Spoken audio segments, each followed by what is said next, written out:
মহাদেব কেন এক ছোট্ট বালকের মামা সেজে তার বাড়িতে গিয়েছিলেন? মহাদেবের এই ভক্ত স্নেহর গল্প শুনলে আপনার মন ভরে যাবে। একদিন এক ছোট্ট বালক গাছের বেল পাড়ার জন্য কোনো কিছু না বুঝেই মহাদেবের শিবলিঙ্গের উপরে চড়ে বসে। সে যখন গাছ থেকে বেল পাড়ছিল তখন অজান্তেই কিছু বেলপাতা শিবলিঙ্গের উপর পড়ে এবং তার শরীরের কয়েক ফোঁটা ঘামও শিবলিঙ্গের উপর গিয়ে পড়ে।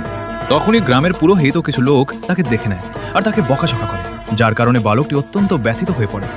কিন্তু তখনই সেখানে মহাদেব প্রকট হন আর বালককে বলেন, তুমি এতটা দুঃখী কেন?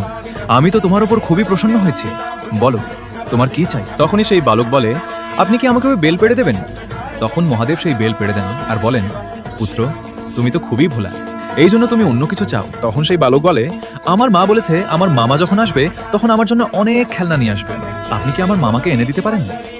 মহাদেব মুচকি হেসে বললেন, তথাস্তু। বালকটি বাড়ি ফিরে মাকে সব বললে মা কান্নায় ভেঙে পড়েন, কারণ বালকের মামা তো অনেক আগেই মারা গেছেন। কিন্তু তখনই ঘটে এক অলৌকিক কাণ্ড। মহাদেব স্বয়ং সেই বালকের মামার রূপ ধরে এক ঝুড়ি খেলনা নিয়ে তাদের দরজায় হাজির হন। বালকের মা বুঝতে পারেন ইনি আর কেউ নন, স্বয়ং মহাদেব। ভোলানাথ তার ছেলের সরলতার কাছে হার মেনেছেন। আসুন সবাই মিলে বলি, হর হর মহাদেব। Download ShareChat.